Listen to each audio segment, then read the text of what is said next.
comments from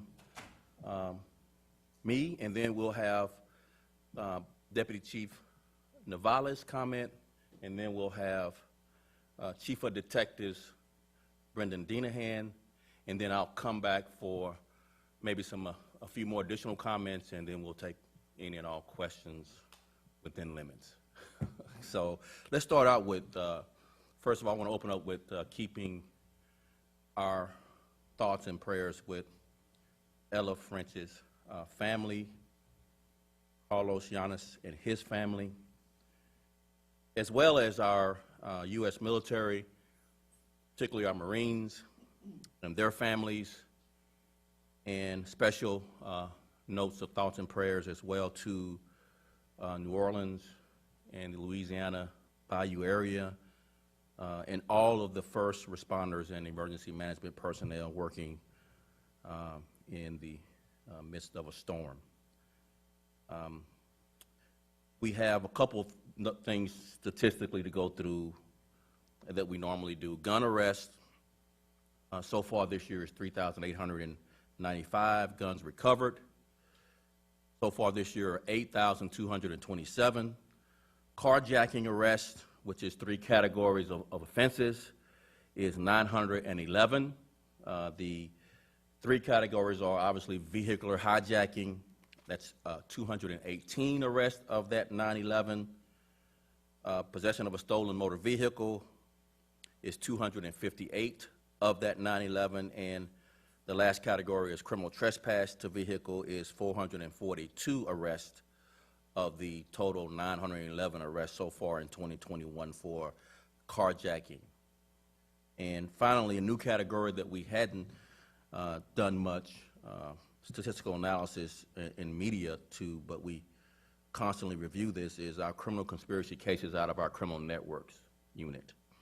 We've had so far in 2021 22 criminal conspiracy investigations that's led to 43 arrests. The arrests include the following gangs: Latin Saints, Conservative Vice Lords, Four Corner Hustlers, Gangster Disciples, and Black Peace Stones. And with that, I'll turn it over to Deputy Chief Angel Navales of our Community Policing Unit. Angel.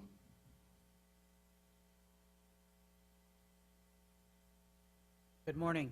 And as always, thank you, Superintendent and the City of Chicago, for the opportunity to serve in this role. And once again, thanks to the command staff and the folks at City Hall for the support that have afforded us here at the Office of Community Policing. I want to thank and I do this all the time because it's important to thank the hard work of the folks out there. I want to thank every community policing officer, DCO, area coordinator, community organizer, violence prevention worker, and every ambassador out there. And lastly, along with the folks that work with us, I want to thank every person that stops at every stop sign when nobody's watching, and every neighbor that helps solve community problems for other neighbors so they don't become a police problem. Thank you for being good stewards of law and order in your neighborhoods. At the end of every month, the superintendent has asked that we share with you on the progress on building community trust. And we build community trust by creating engagement opportunities for cops and community to come together. For the hot, muggy month of August 2021, Chicago Police Department and its community partners have put on an incredible 1,320 engagements. These are 1,320 opportunities in that month to advocate, to coach, to mentor, to support, and to feed those. And these are the folks that share borders within our city. In the month of August, the Chicago Police Department created and co-created 48 senior engagements, letting our seniors know that they're not forgotten, 40 business engagements to ensure to support businesses, to make sure that they're good neighbors, 55 faith-based engagement to show support for those who enrich our moral compass, 47 engagements to positively impact domestic violence, 46 charitable opportunities. An example is in Area 4.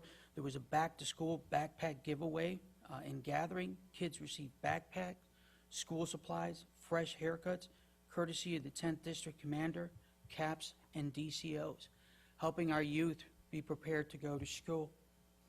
75 engagements in an effort to build relationships with members of the affinity groups.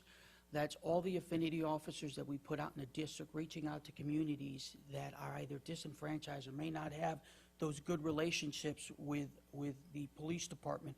We want to grow those relationships. And lastly, and most importantly, 147 youth engagements. And of note, the Chicago Police Department has participated in 147 youth engagement with our youth across the city. That's trying to create an environment where kids can get pulled out of areas where they have an opportunity of being courted into gangs such as the ones that the superintendent mentioned. This is only, that I just talked about, 468 out of the 1,320. This is a good number. We strive to get better, and we will continue to balance crime reduction with community building, advocacy, and support. And lastly, I want to take the time to remind folks out there to come out and join us.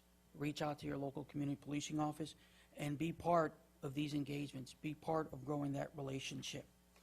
Lastly, I want to touch on this. I want to give a special thanks on behalf of me, Director Brooks, and our department to members of the community safety team. Not only are they out there trying to decrease crime, but they're also finding time to join our neighborhoods in community engagements. They're at every Operation Clean, every Clean and Green, Bloom and Groom, every Rolling Rec, every community conversation. They help coach PALs in the West Side Baseball Leagues, and they're also feeding hundreds, if not thousands, along with Fight to Feed. So I want to thank the community safety teams.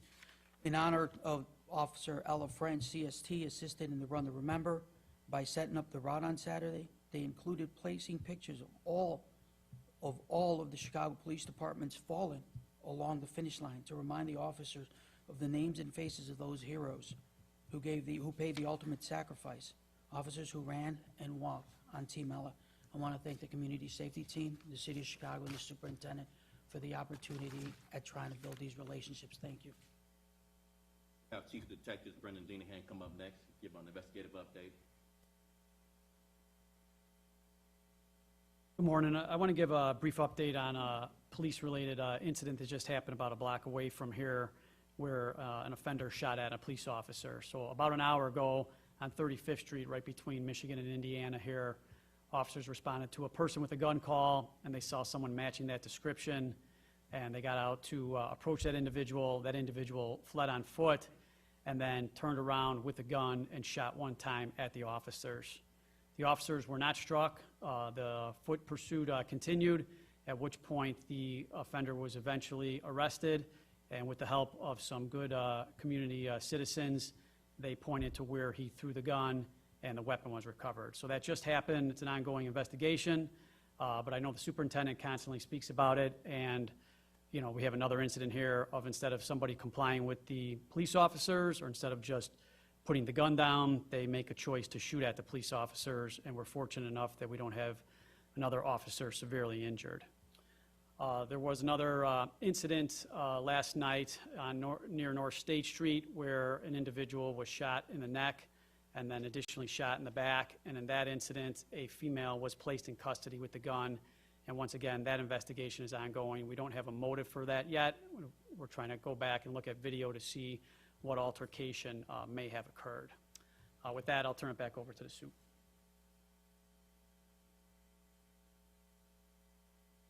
Before we take questions, I just wanted to highlight this time frame is actually the most challenging policing environment that we've all seen for quite some time, and becoming more and more increasingly more challenging and complex given not only the level of violence, COVID-19, as well as the social justice movement, our department's grief of Ella French, and what we now have is a vaccine mandate where we're encouraging our officers to become more aware of the vaccine so that they will feel more comfortable taking the vaccine and moving forward with creating a safe work environment for all of us, including in the community. And with that, I'll take any questions.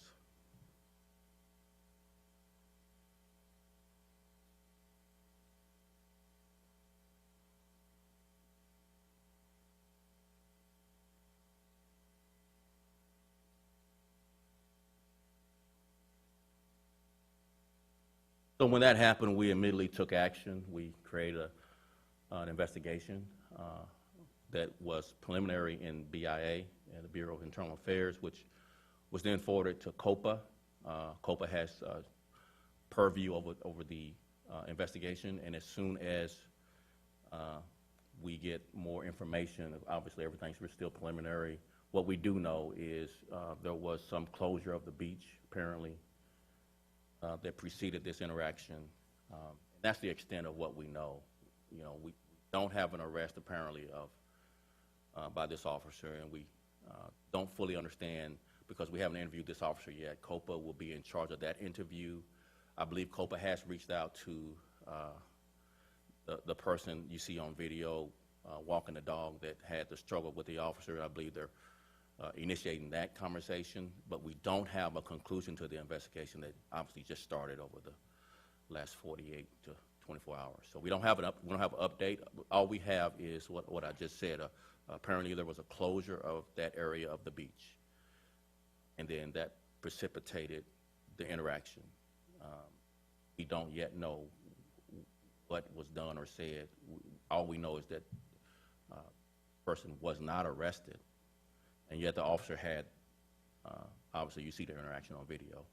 I don't need to describe that, and we'll obviously wait for COPA's investigation, but apparently this is something that is viral on video. I would just ask the public to allow COPA to do its job and get into the bottom of what happened. You know who the officer? We do, and you know, I'll likely get more of a briefing. I got a briefing the night it happened. The following morning, when the Bureau of Internal Affairs made some inquiry, we do know beyond the video you see there is somebody on camera. We know that, but again, COPA's just initiated contact with this person. Have yet to interview the officer, so we don't have the person's full accounting of what happened, why it happened, what was said, nor do we have the full accounting of the officer's statement. So it's just, again, I know it's frustrating to the public to wait once you see a viral video for the conclusion to an investigation, but COPA just started, and I just would ask that the public allow COPA to complete its investigation and then allow for this process of finding out what happened, getting to the bottom of it to play out before we then are able to make kind of next steps from my perspective, from COPA perspective. And I just want to go over this. COPA investigates. They have the purview of this. They conclude the investigation, and then COPA determines whether there were any violations of policy. Once COPA determines that, then they make a recommendation, and that recommendation is forwarded to my office. After that, then I agree or disagree with COPA's, both the recommendation, whether it would have sustained policy violation and or the recommended discipline. Once we could do two things, and I was going to get to that. But let me finish the process, because the public may not fully understand the process. I know you all do, but I just want to, I'm trying to talk to the public about why we're starting this way and not going right to discipline. So COPA then recommends two things: whether there was a policy violation, and then and if it was, then they recommend what discipline. Then they forward their investigation and their discipline recommendations to me, to my office. At that point, I agree or I disagree with COPA, and I put that in writing. The agreement goes to the police board for approval. The disagreement goes to the police board for an adjudication of, whether or not I have legal justification for my disagreement or whether COPA has met their burden. And then police board decides the discipline. And that's the Chicago disciplinary process. There's two actions that I could do while this is all going on. One, we could relieve officers of their powers. Two, we can place officers on what's called administrative duties. That means they sit at a desk until we know more about what's happening. And because I'm still waiting for more than a preliminary briefing, I'd like to get more facts other than the video from either conversations COPA's had with the victim here, the person complaining. Once I do that, hopefully I get a little bit more facts today. If COPA's made some contact to make the decision which is more preemptive on me on whether or not I believe there's a policy violation and the level of discipline. So relief of powers likely is something that I believe is a policy violation likely to lead to something of what is a serious nature of discipline, like separation. If it's administrative duties, I have this belief that this is a strong enough act by the officer that's a policy violation, but maybe not to the level of separation at the end. So those are all of the things that could happen between now and when we conclude this investigation with COPA's recommendation coming to my office. So it's a very complex system, unusual in policing, but it's the system we have here in Chicago.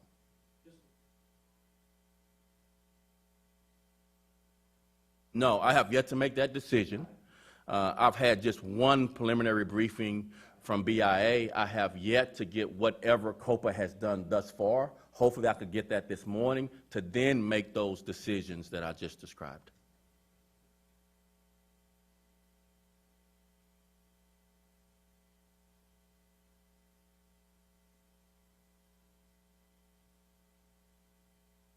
So we are going to make decisions here by September 1st. So in the next couple of days, we'll reveal those promotions to replace both Chief Tirado and Deputy Chief Mills. And then, as you know, the domino effects of who replaces the people being promoted. So I don't want to just give away the, what will happen in the next couple of days. I think a good question and good sources, by the way. But we want to hold off and just have a nice ceremony for these people who will be quite deserving of these promotions. Any other questions? Yes.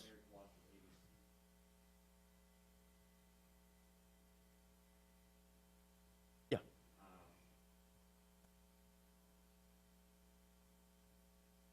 So that's the 18th district, as you know, and we have some follow-up. If you don't mind, I'll bring Chief of Detective Brendan Deanham back to give the follow-up on that incident, if you don't mind. Thanks, Brendan. Sure. So you saw the video that was released, and to get kind of right to the point, the detectives have created a seeking to identify it bulletin with descriptions and pictures of the suspects. And so actually after this, we'll work with News Affairs. We'd love to help. Normally when it gets pushed out through media and social media, people can identify these suspects much more quickly, and then the detectives can go to work. So the video kind of speaks for itself. There was some sort of altercation where 3 males were beating up another male, and then a separate male walked by and he was assaulted as well, and then some items were taken. So we do have a bulletin in place, and I'll actually work with News Affairs to push it out to you guys, and hopefully we can get these suspects identified as quickly as possible. So let me address one other aspect of this incident, that was how long it took for the officers to get there, the response time. So there were officers on Walking Beach that were nearby. From our preliminary review, took about 6 minutes to get there. Not everyone was cooperative. As you see, it's a very chaotic scene, but we have some follow-up that obviously we're going to do, hopefully lead to an arrest. Any other follow-up questions? Thank you all very much. Appreciate it.